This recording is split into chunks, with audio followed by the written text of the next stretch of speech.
de l'équipe, j'espère que vous allez bien. Aujourd'hui, j'ai envie de vous parler un peu des différents niveaux de développement de soi, en particulier des différents niveaux de conscience. Pour une fois, j'ai prêté par l'ami Poutot euh, de quoi dessiner un peu.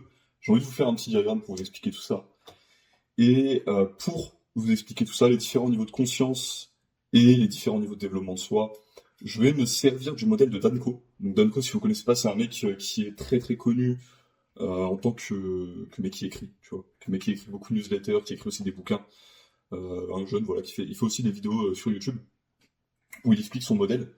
Donc voilà, je voulais rendre à César ce qui est à César, je vais me servir de son modèle, je vais le modifier, parce que moi je suis pas d'accord avec exactement tout ce qu'il dit, mais je vais me servir de son modèle. Donc, différents niveaux de développement de soi, déjà, je vais te faire trois cercles, d'accord? Alors là, c'est pas très beau, mais c'est pas grave. Qu'ensuite, je vais séparer en quatre parties. Voilà, ça ressemble un peu à une cible, tu captes. D'un côté, je vais mettre corps, de l'autre, esprit. Voilà, corps, esprit, c'est assez évident. Ensuite, on va avoir l'intellect et... Ah, je sais plus comment il faisait son modèle pour le dernier. Le dernier, on va le découvrir quand je vais vous remplir les trois premiers, ok? Alors bon, pour corps, on peut avoir de base... Bon, le corps, c'est peut-être un peu celui qui a été le moins intéressant, donc je vais passer très vite dessus. En gros, au niveau le plus bas, au niveau 1, tu vas avoir tout ce qui va être des gens qui ne prennent pas du tout soin de leur corps, tu vois, qui sont pas du tout développés sur cet aspect-là, et qui mangent n'importe quoi, etc. Et du coup, qui en payent les conséquences sur le long terme, surtout. Ensuite, au niveau 2, tu vas avoir les gens qui sont à fond dans un domaine, donc qui se sont vraiment développés. Mais, donc par exemple, je sais pas, des powerlifters, ce genre de choses, mais qui derrière n'ont pas une vision, disons, intégrée de la chose, pas une vision holistique de la chose, qui ont que une qualité développée. Et c'est pas une mauvaise chose nécessairement d'être dans cette étape-là, hein. Ça peut être c'est une étape nécessaire de toute façon. De toute façon, toutes les étapes sont nécessaires pour arriver au troisième point, qui est le point, en gros, intégré, comme je te le parlais dans la vision gnostique, mystique de l'entraînement. Ah, je crois pas que je te l'en ai encore parlé dans du contenu gratuit. Je t'en parlerai gratuitement un moment. Euh, et donc, bah, c'est celui qui est intégré, qui a une vision globale dans l'entraînement, qui sait un peu tout faire, tu vois, qui a du cardio, qui est fort, qui sait utiliser son corps, a une bonne proprioception, un bon équilibre, une bonne comment qui sait par exemple se battre, ce genre de choses. Voilà, des qualités assez cool, tu vois. Pour calculer ton score, ce qu'il faisait comme modèle, et là-dessus je vais complètement le copier, Danko, c'est qu'il te donnait 4 points à niveau 1, 8 points à niveau 2, 12 points à niveau 3. Ok? Et du coup, ton score final, il est sur, tu le devines, 12 et 12, 24, 24 et 24, 48. Donc si t'as 48 dans les trois domaines, voilà, t'as le score le plus élevé. Ok. Le corps, c'est vu, on passe dessus. Maintenant, on va passer à l'esprit, qui est vraiment ce que je veux que tu comprennes dans cette vidéo, le plus important peut-être. L'esprit, il va y avoir trois niveaux. Danko, lui, la manière dont il a décrit ces niveaux-là, c'est d'abord religion, ensuite athéisme, et ensuite mysticisme. Je suis plutôt d'accord avec cette vision-là, mais religion n'est pas nécessairement... comment tu peux être dogmatique sans être religieux. Et je pense que le niveau le plus bas de conscience, donc d'esprit, c'est le dogme, c'est le dogmatisme. C'est le fait de ne croire en une école, de ne pas remettre en question cette école, et voilà, c'est tout. Donc, tu peux être dogmatique en étant athée, tu vois. Tu n'es pas nécessairement euh, quelqu'un de plus élevé spirituellement en étant athée qu'en étant religieux, dans le sens où si tu es dogmatique dans ta vision des choses, dans les deux cas, c'est un peu de la merde.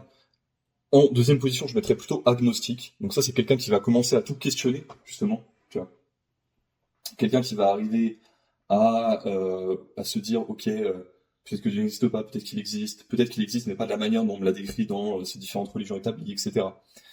Donc ça déjà, c'est une vision qui est beaucoup plus évoluée. C'est un niveau de conscience. Alors déjà, ces différents niveaux de conscience-là, tu démarres un peu à des niveaux de conscience différents selon où tu as grandi, etc. Il y a plein de choses qui sont pas de ton fait, mais quelle que soit ta situation actuelle, tu peux évoluer. Tu vois, tu peux évoluer. Et voilà, tout le monde peut évoluer.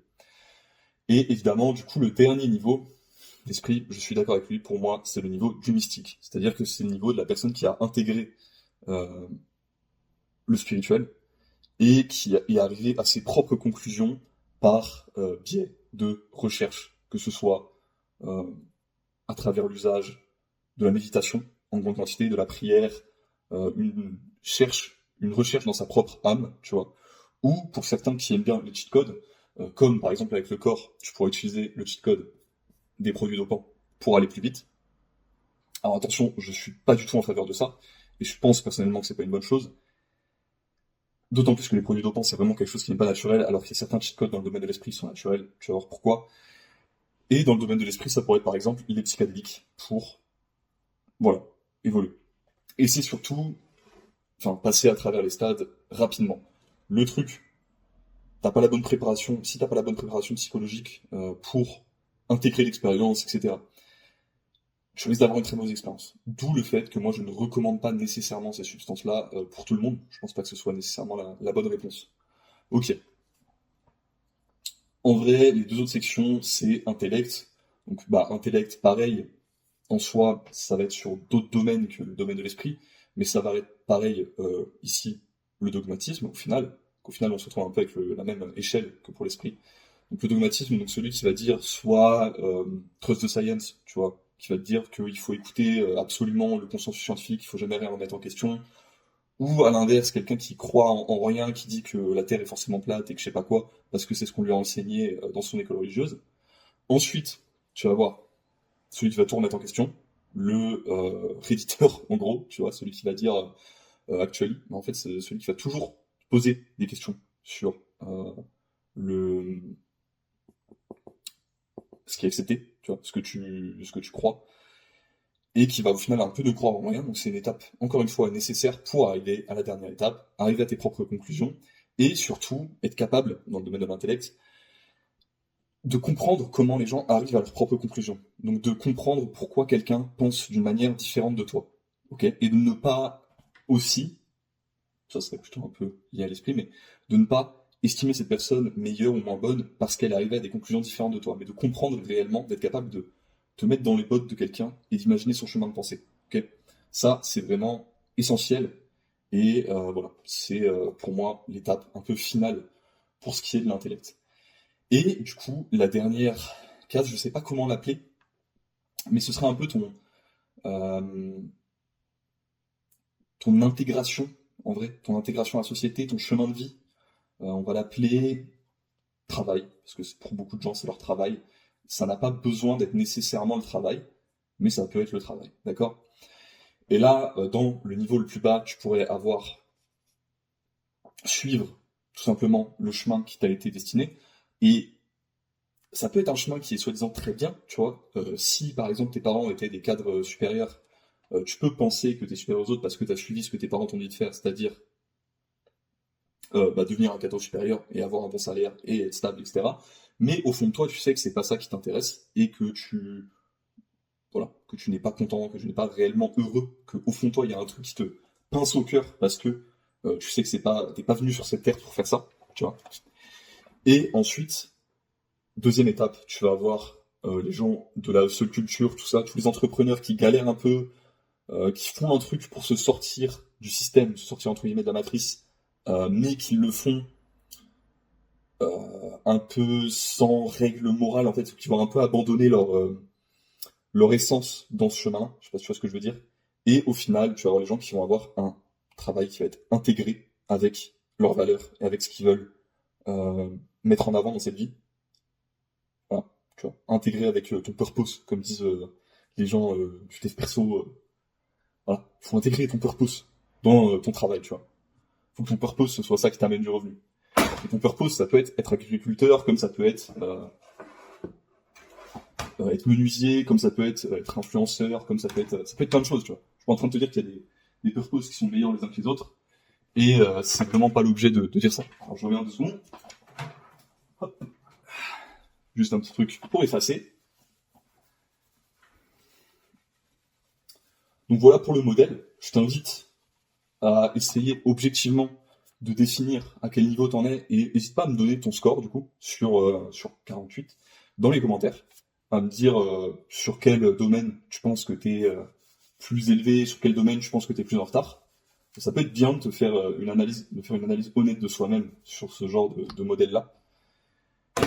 Et ouais, j'espère que la vidéo t'a plu, j'espère qu'elle a pu t'amener un peu de clarté. Je pense que ce genre de modèles mentaux sont plus là pour donner de la clarté que pour réellement t'apprendre quelque chose. Généralement, les choses que je vais te dire dans ces vidéos-là, où je vais parler de ce genre de modèle, c'est des choses qu'au fond de toi, tu sais déjà. Mais le fait de moi mettre des mots dessus et de mettre un modèle dessus, ça va peut-être te permettre de l'intellectualiser, le comprendre, et derrière d'avoir plus facilement ta direction, de trouver ton chemin plus facilement. Moi, en tout cas, je sais que c'est pour ça de base que je cherchais ce genre de modèle et que je suis allé vers cette niche-là en général. Voilà mon gars, j'espère que la vidéo t'a plu. Je te dis à la prochaine. Si tu veux me parler, si t'as des questions, tout ça, n'hésite pas à lâcher un commentaire. Si tu veux un peu plus de contenu de ma part, n'hésite pas à rejoindre la communauté. Si tu veux des questions, des réponses à tes questions un peu plus longues aussi. Et moi je te dis à la prochaine, je l'espère à demain.